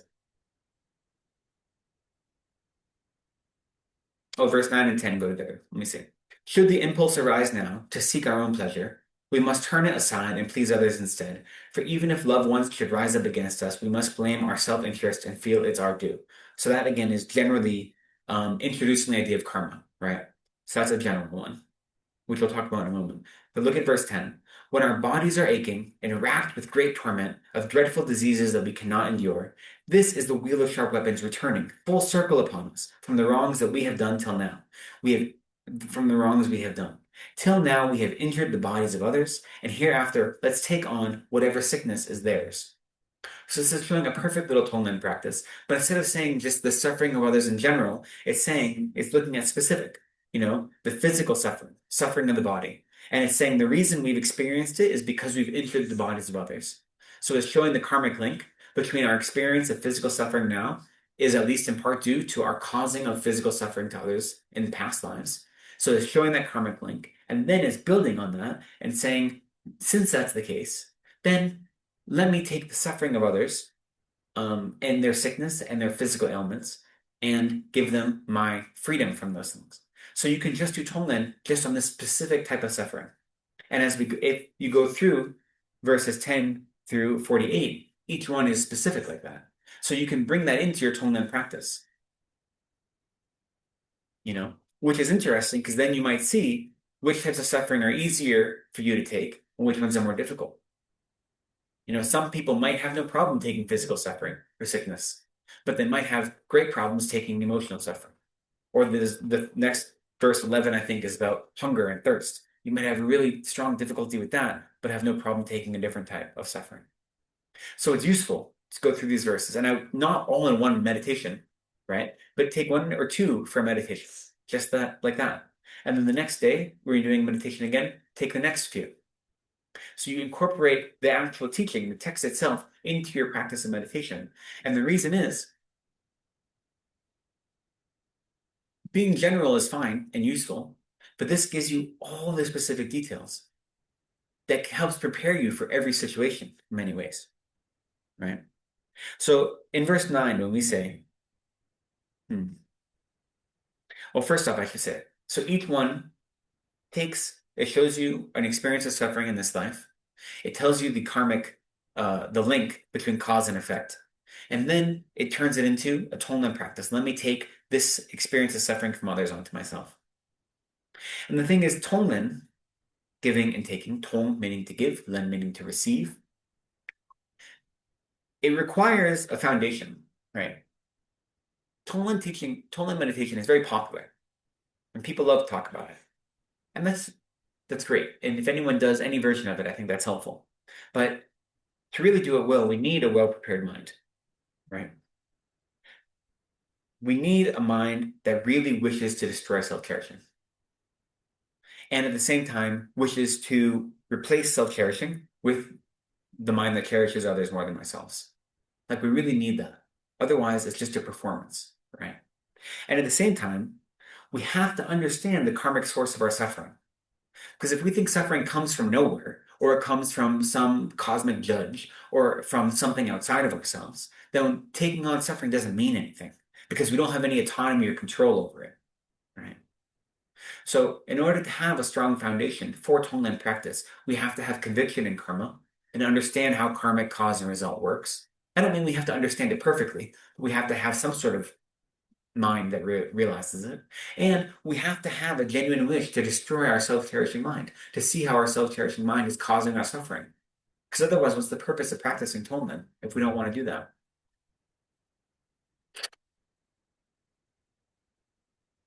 And then, of course, having even like a very baby understanding of emptiness also helps as a foundation for Tonglen. When you realize that things don't exist the way they appear to us, even that little understanding makes Tonglen much easier to practice, and it gives the foundation for your Tonglen practice much more stability, right? So those are all critical parts for our practice. I remember when I was in grad school, we had a guest lecturer at one of my classes. I think it was a class on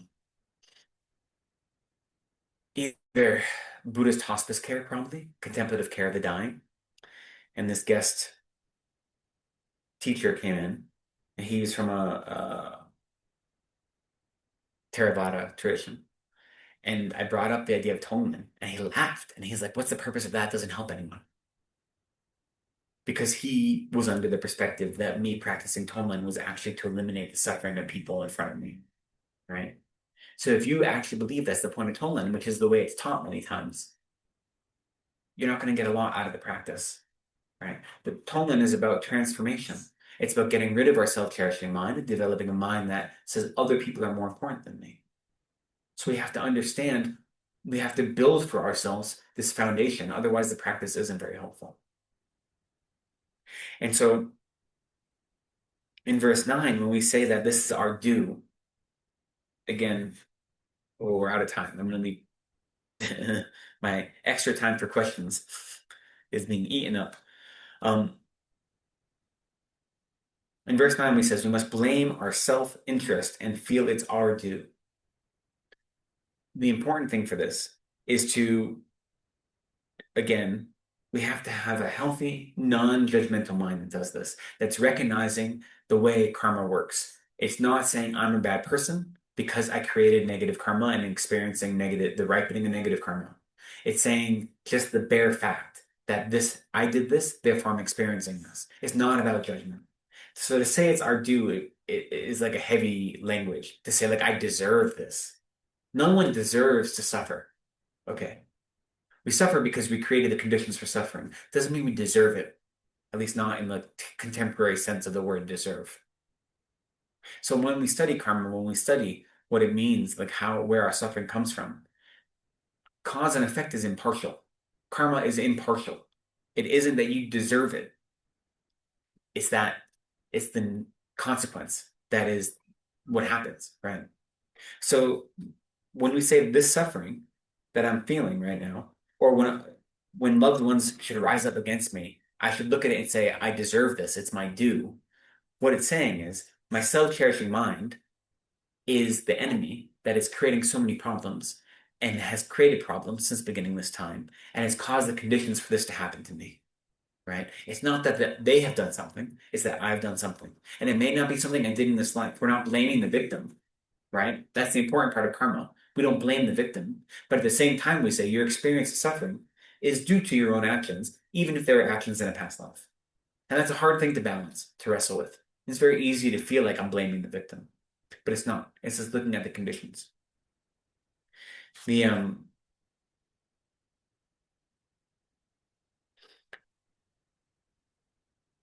What understanding karma does is it makes whatever difficulties or experience of suffering we understand, it makes them understandable, not acceptable, right? There's a distinction. For something to be understandable means we can navigate it, but to accept it means that it's okay. The whole reason we practice Dharma is because suffering is unacceptable. Our suffering and other suffering.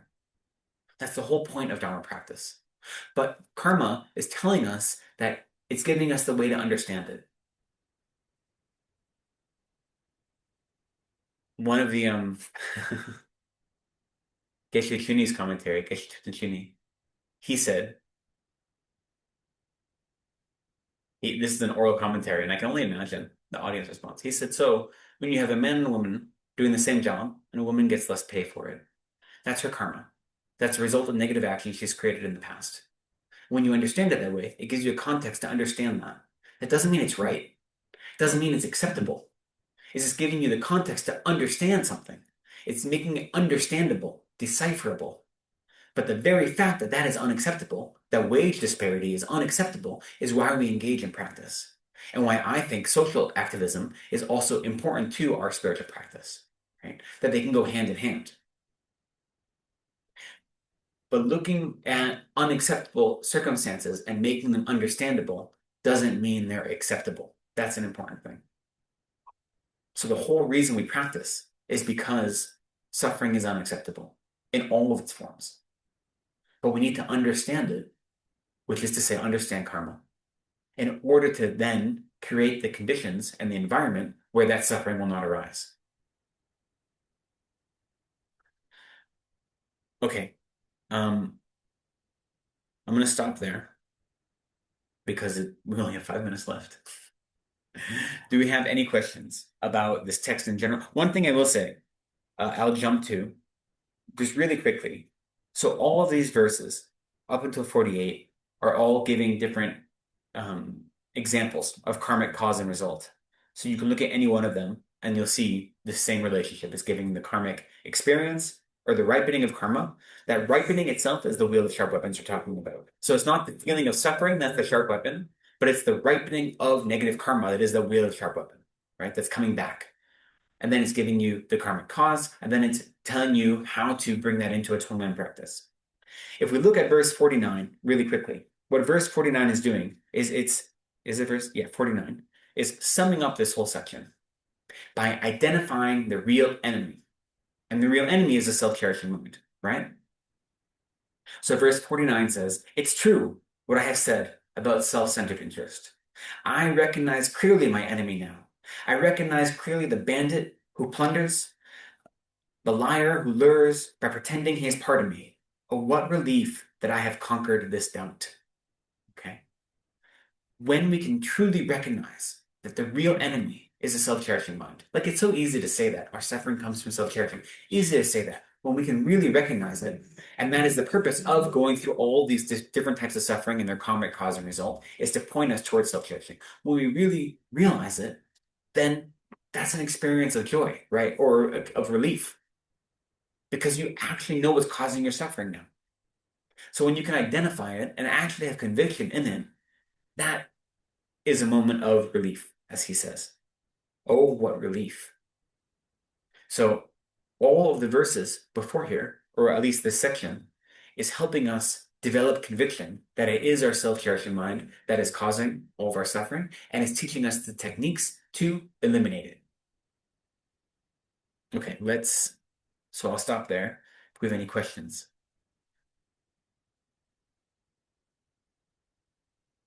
I was listening to a teaching by Kandrola just 2-3 days back, and she was someone asked, basically I asked, so that is not orally, okay? Because it's Yeah. a big audience. So what are the prerequisites for mind training?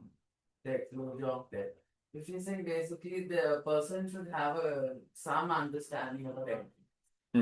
And a bit of a little understanding about foundations, basically, for Buddhism itself. So she did mention emptiness. So Yeah. the person should know something about it. You know, we talk about our practice, especially in the Gyalten tradition, we're so fascinated by the Lamrim that we think things have to go in order and emptiness comes last, right? And when we study Lamrim tradition, emptiness is the last thing we study. But the truth is, we need to incorporate all the teachings all the time. So the Lamrim is organized in such a way to build our levels of understanding, to make each subsequent meditation topic more accessible, but they work together.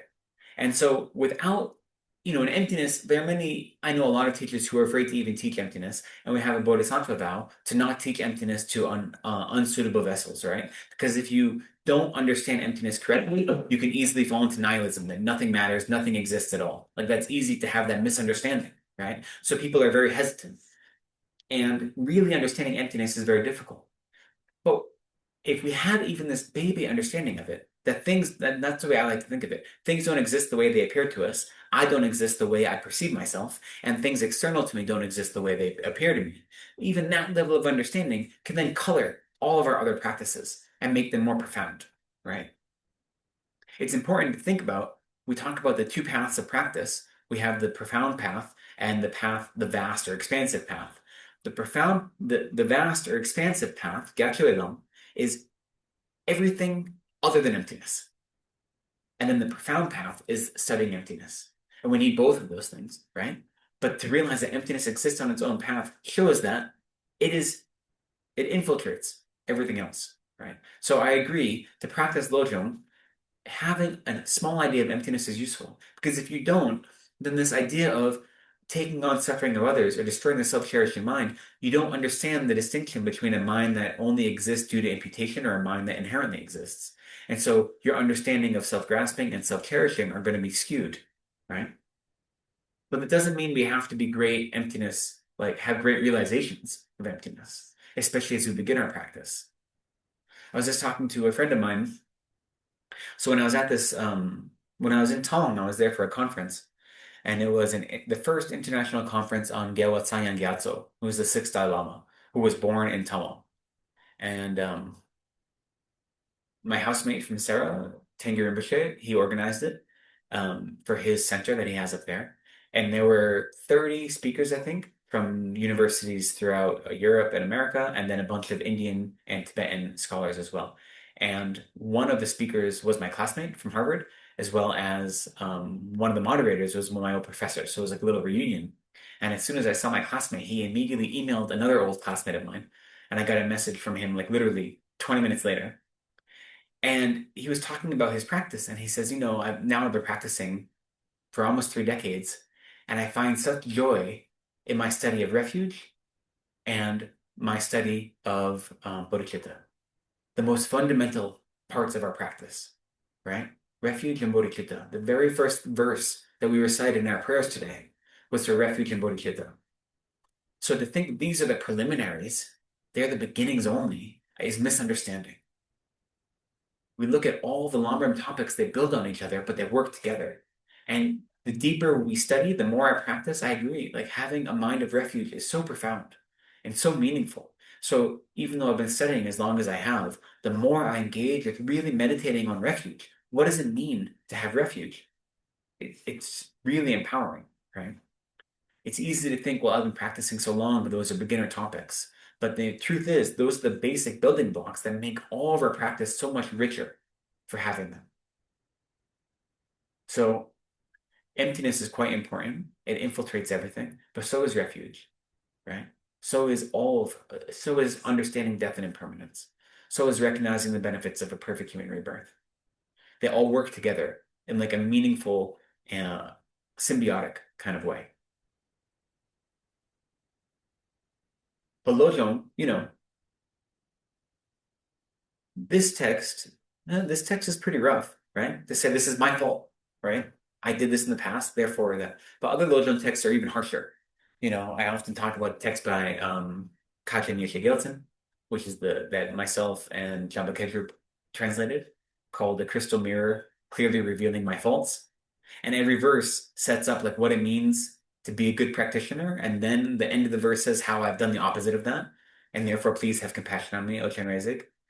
And I say, like, of course, my favorite verse is, look at this, it's something, I don't remember the first lines, but it's something to the extent of, like, I attend great assemblies and listen to wonderful Dharma teachings, and yet, look at this one, this pitiful one, who has shaved his head just to fill his belly. Please have compassion on me, right? So that Lojong teaching is like, it doesn't hold its punches. So if you don't have an understanding, a baby understanding of emptiness, you can take that and say, I'm a bad person. It's very easy to play a blame game when you study Lojong, right? So you have to know your own temperament. For me, this is really wonderful teachings. But for other people, it just may not meet their emotional needs at the time. So you have to find a balance, right? That's why there are many avenues to the Dharma. And there are many ways to practice to line up with the many different types of students. Venerable, can I ask the Yeah. question? Could you quickly explain once more? I'm sorry, I'm not able to. When you say Tonglen destroys the self-cherishing mind, you said that. Mhm.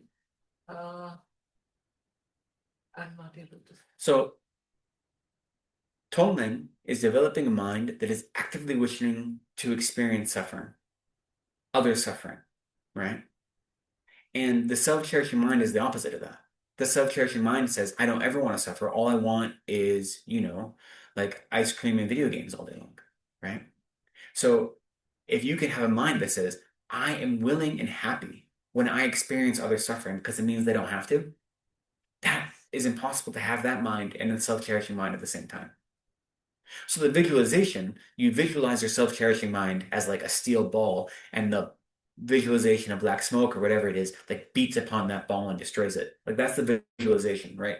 But aside from that, the actual practice, what you're doing is you're recognizing that if you, now I you know that you can't take my suffering from me. But if you actively have a mind that is wishing to and is willing to, then there's no place for you to say my pleasure or my freedom from pain is more important than that other person's, right? So that's how the practice slowly helps get rid of your self-cherishing in that way.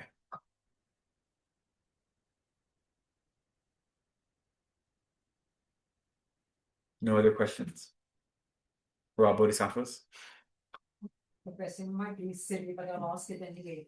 So if I'm not, if this body form is a delusion, not the body, mind, or consciousness and so on, then who or what is facing the consequences of past action? Right. So we say that the I exists, right? It just doesn't inherently exist. So there is imputed sense of I, the mere I. The merely existing I does exist. And the way we experience the consequences of past action, we say that the continuum of mind that moves from one life to another is what is able to experience or is able to hold the imprints from past karmic actions and then experience the ripening of those imprints. But it's the mere continuum of mind that is changing moment to moment and isn't solidified in a single moment of mind or in a single body or in any of these things. Right? So the difficulty is recognizing the mere I that does exist as opposed to the inherently existing I that we believe exists but doesn't really. And the gap between those two things is quite far, but it's hard to see for us. So when you study emptiness, when you said the reason emptiness is so hard to understand. So my little baby understanding, when you say that things don't exist the way they appear and I don't exist the way I perceive myself, that's an easy entryway into it. But when you're really trying to understand emptiness, emptiness is defined as the non-affirming negation that merely negates the true existence of a thing. So what that means is you're trying to prove a negative. You have to first identify the self that doesn't exist, that you believe exists, and then try to prove that it doesn't exist. So you're proving the lack of existence of something, right? So the understanding of emptiness is understanding what we call a non-affirming negation. So it's understanding the lack of existence of something without putting anything in its place, right? So it's really hard for that reason. I won't go into more of that now, but emptiness itself is really difficult. But so when we study it, we have to study it by first looking at, exactly as you're saying, what is this I that I believe exists? If an I truly existed, what characteristics would it have? And by understanding that, we can then identify whether those characteristics or those types of reality are part of our experience, right? But it's hard to separate that from the mere I. So it's the mere I that does exist.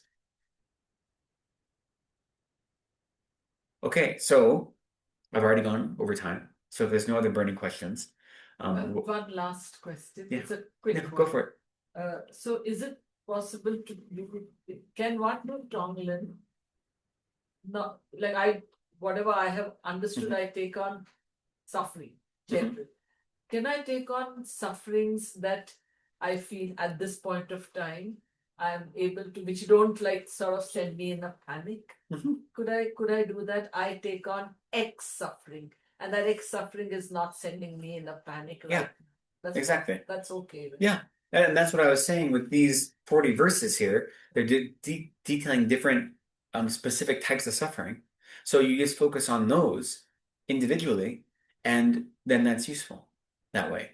And then, of course, the goal is we always push ourselves, right? So once you feel comfortable with one thing, then maybe go back to those things that are harder for you and see if that relationship is still there or not, right? Because that discomfort is useful because it tells us something about ourselves.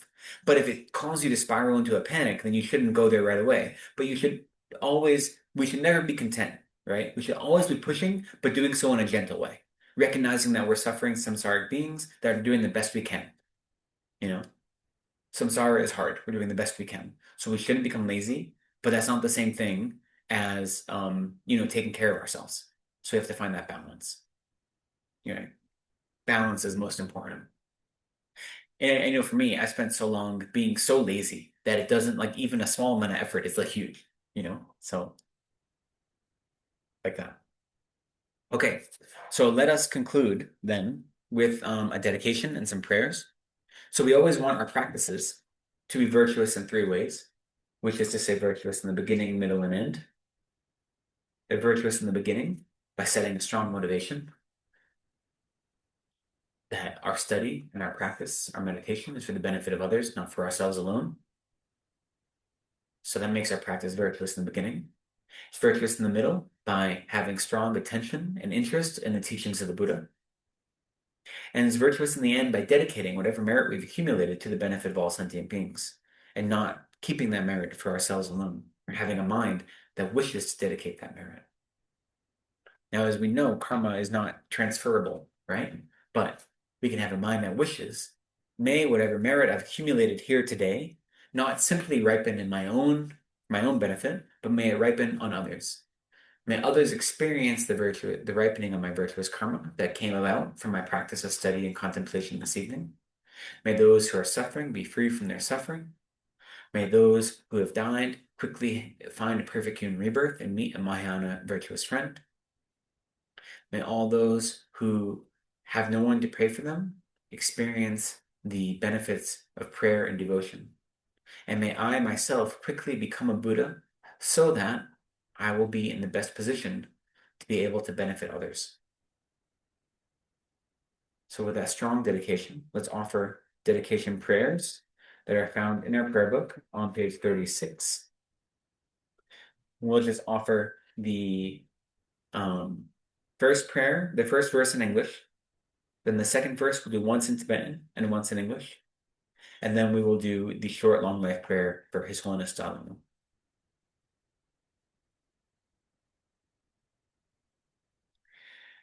Due to the merits of these virtuous actions, may I quickly attain the state of a Guru Buddha and lead all living beings without exception into that enlightened state. Choe Khor Sum Ling Ma Ke Panam Ke Gyoshi Ke Wanyam Pa Me Payam Gone Gonde Pelwar Jo. May the supreme jewel of bodhicitta that has not arisen arise and grow. May that which has arisen not diminish, but increase more and more. In the land encircled by snow mountains, you are the source of all happiness and good. All powerful Chenrezig Tenzin Gyatso, please remain until samsara ends. Great. Thank you so much for joining me this evening. Very glad to have a chance to share this time with all of you. Thank you.